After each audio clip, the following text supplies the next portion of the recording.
आप में से कितने लोग हैं जो बहुत एक्साइटेड हैं आज के सेशन को लेकर के? तो अब मैं जैसे ही आपको नाम बताऊंगा उनका, जो हमारे आज के गेस्ट हैं, तो आपका जो एक्साइटमेंट लेवल है वो और बढ़ जाएगा। ये बताने से पहले कि गेस्ट कौन है, मैं आपको थोड़ा सा बताता हूं YouTube के बारे में। YouTube में क्या है कि पूरे वर्ल्ड की अगर बात करी जाए तो करोड़ों चैनल्स हैं जो अलग अलग जॉनर्स में है, अलग अलग कैटेगरीज में है। उसमें से दो बड़ी कैटेगरीज है, मोटिवेशन और एजुकेशन।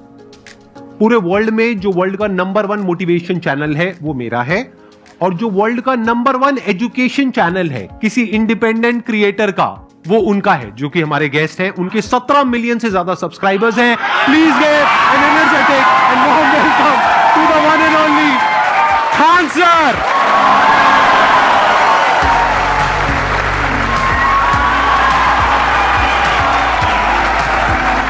क्या हाल चाल जी, कैसे हैं आप?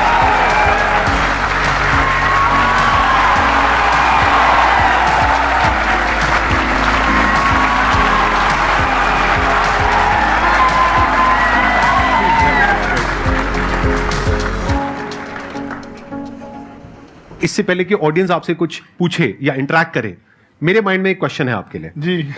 जो बच्चे हैं वो आपके इतने दीवाने क्यों हैं, इतने पागल क्यों हैं आपके पीछे? मतलब मेरे कमेंट सेक्शन में भरा पड़ा था, खान सर कब आएंगे, खान सर कब आएंगे। मतलब ऐसा क्या जादू कर दिया आपने बच्चों के ऊपर? ये सवाल हम आपसे भी पूछते हैं, हमारे पे भी इतना कमेंट आया, इतना मेरे तो ऑफिस में लोग चले आए कि सर कब जा रहे हैं। अच्छा। क्योंकि हम लोग का तो एग्जैक्ट है, वही पढ़ाना है। हाँ। तो देखिए, हम लोग का मेन है कि बच्चों को जो जरूरत रहती है कि अगर लड़का पढ़ने आ रहा है ना, उसके मन में कोई डाउट ना रह जाए। हम उसको कहते हैं कि हम तुम्हें पढ़ा रहे हैं, दम है तो भूल के दिखाओ, याद करके नहीं।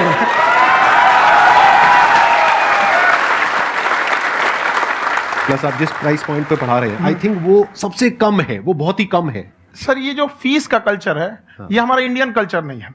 हमारा इंडियन कल्चर गुरु दक्षिणा है, उस हिसाब से वो सही है। ऑक्सीजन जैसे जिंदगी के लिए जरूरी है, वैसे एजुकेशन जरूरी है। कोई ये नहीं कह सकता है कि पैसे की वजह से वो खान सर के यहां से लौट गया। क्या बात है।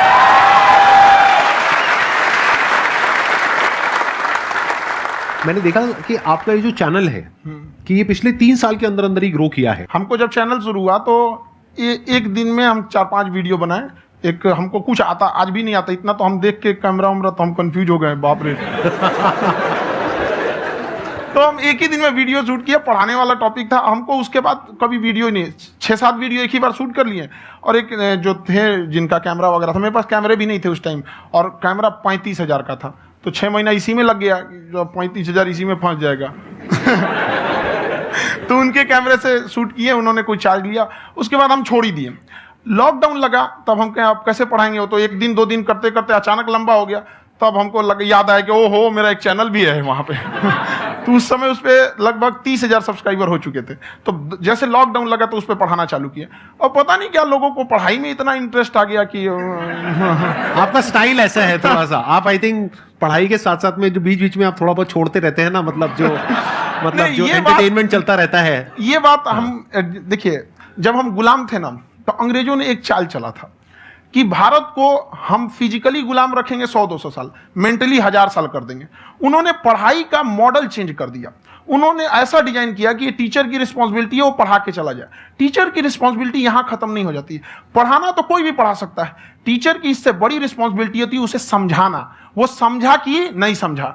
अगर लड़का आपके समझाने के बाद डाउट रह गया तो ये आपकी गलती है। लड़का हमसे पूछता है सर इतनी भीड़ है आपके पास, तो कहे सर डाउट कैसे पूछेंगे? हम कह रहे तुम्हारा डाउट बचेगा तब ना पूछेगा तुम डाउट यहाँ पे।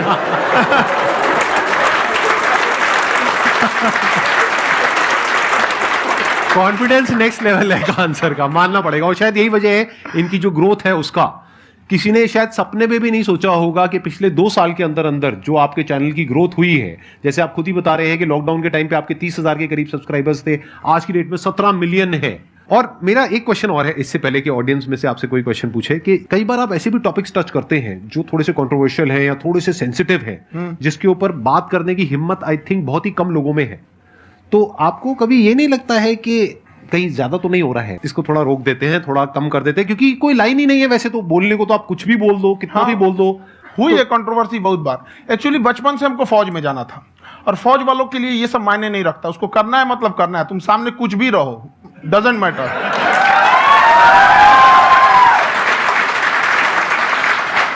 और मैंने YouTube पे देखा कुछ वीडियोस में कि आपका जो इंस्टीट्यूट है वहां पर आज से कुछ साल पहले कुछ बम गिरे थे। हाँ, कुछ गिरे थे, कुछ तो बहुत सॉलिड जगह गिरा था, फटा नहीं वो। मतलब आपके आसपास? हाँ, बम को भी पता है कि टीचर की इज्जत किया जाता है। क्या बात है, क्या बात है। मैं समझ पा रहा हूं कि ये आपके अंदर जो एटीट्यूड है ये कहां से आ रहा है, क्योंकि आप बचपन से ही फौज में जाना चाहते थे, तो आप जंग के मैदान में ही खड़े हैं एक तरीके से। बस फर्क ये है कि आपके हाथ में कलम है, हथियार ना हो करके। हथियार से एक आदमी की जान जा सकती है, हाँ। कलम से बहुत ताकत होता है। शिक्षा एक ऐसा हथियार है ना, हर कुरीतियों से लड़ सकता है, हर तरह की समस्याओं से। और ये एक ऐसा हथियार है, मेटल डिटेक्टर में भी नहीं पकड़ाता है।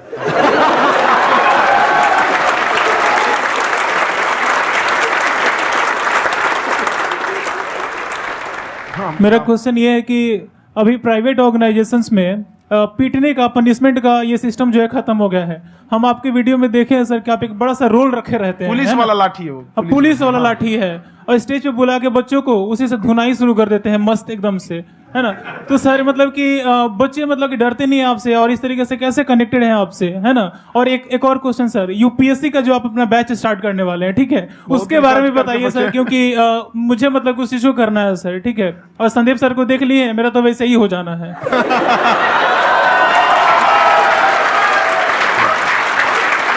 क्या हो जाना है? मेरा पूरा कंप्लीट करो।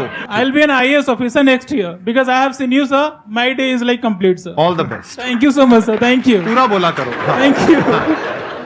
देखिए, लड़कों को जहां तक पीटने की बात है, जब पढ़ाने की बात आएगी तो उसको हम पूरे बेहतरीन ढंग से पढ़ाएंगे। लेकिन जब सजा देने की बात आएगी ना, तो वो भी बेहतरीन ढंग से होगा। ऐसा थोड़ी होगा कि बस एक ही चीज बेहतरीन ढंग से होगा। और डर का होना बहुत जरूरी है। ये डर भी अपने आप में एक मोटिवेशन है, क्योंकि जब आपके अंदर एक थोड़ा सा डर रहे ना, तो डर के भागिए मत। एक ऐसा डर जिसको आप लगे कि नहीं नहीं थोड़ा सा और करने की जरूरत है, फिर तो ये हम इसको क्रॉस कर जाएंगे यहाँ पर। तो लड़कों के अंदर ये डर बनाना भी जरूरी रहता है। और रही बात यूपीएससी वाले की, जो आपने बोला, बहुत सारे लड़के वेट कर रहे हैं यूपीएससी की, क्योंकि 2-2.5 लाख फीस सारे लोग एफोर्ड नहीं कर सकते। और हमारा वही रहता है, हम तो ज्यादातर हमारे स्टूडेंट देखेंगे तो किसी के रिक्शा वाला, सब्जी वाला, यही लोग, इनको तो 2.5 लाख रुपया, इनके पास पूरी संपत्ति नहीं होती है, फीस कहां से भरेंगे वहां पे, उसके रहेंगे कहां से।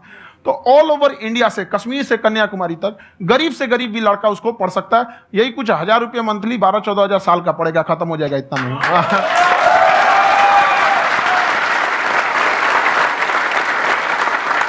ये जो डंडे वाली बात इन्होंने कही, ये सच है? मतलब आप सच में एक डंडा रखते हो? पुलिस का ही है वो। और मारते हो? हाँ, कि मतलब अगर कोई लड़की छेड़ता है या ऐसा कोई भी उल्टा पुल्टा काम पढ़ाई करता लिखाई है, कुछ भी गलती करेंगे तो पिटाएंगे वो यहाँ पे, कैमरे पे, ऑन कैमरा, जैसा भी रहे, कुछ भी पिटाना तो उनको फिक्स है। एक तो कोई मतलब विधायक जी थे, उनके लड़का को पीट दिए, तो चला दल बल लेके अपना वहां पे। उसने घर पे नहीं बताया था कि सर ने पीटा है, बस बोल दिया कोचिंग में पीटा है। बाद में पता चला हम पीटे हैं, तो उसके पिताजी मेरे सामने और पीटे।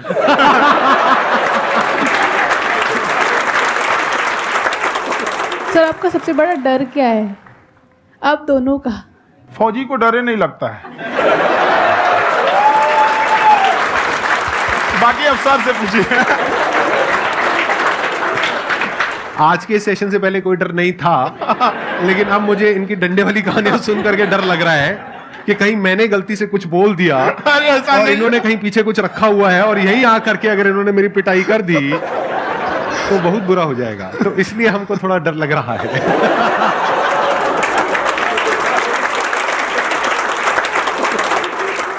आपकी डेली कितने घंटे क्लासेस होती हैं? 6-7 घंटे। अभी भी खुद ही करते हो आप? हाँ, हमारे स्टाफ परेशान रहते हैं। हम 1:30-2 बजे सोते हैं, सुबह 6 बजे उठ जाते हैं, परेशान रहते हैं। यार इतना क्यों करते हो, है ना?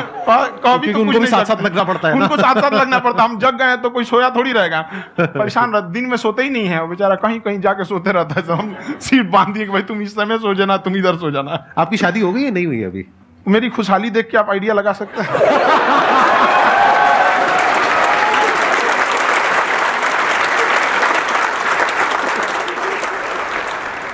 First of all I would like to say sir thank you so much to you and to your team कि आपने मुझे यहाँ आने का मौका दिया। एंड सर अब तक मैंने आपको सिर्फ फ़ोन या लैपटॉप में ही देखा है दोनों को, आज फर्स्ट टाइम लाइव देख रही हूँ तो बहुत अच्छा लग रहा है।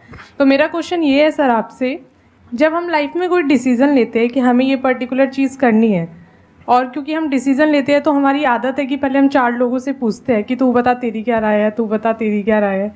तो उनमें से अगर कोई हमें कह देता है कि ये बेकार डिसीज़न है मत कर, तो हमारा माइंड कहीं ना कहीं डाइवर्ट होने लगता है और उसकी वजह से हम अपना डिसीज़न चेंज कर देते हैं। तो मेरा क्वेश्चन ये है कि कैसे हम अपने डिसीज़न पे स्टिक रहे, कैसे हम जो दूसरे के ओपिनियन है उनको अफेक्ट ना होने दें अपने ऊपर।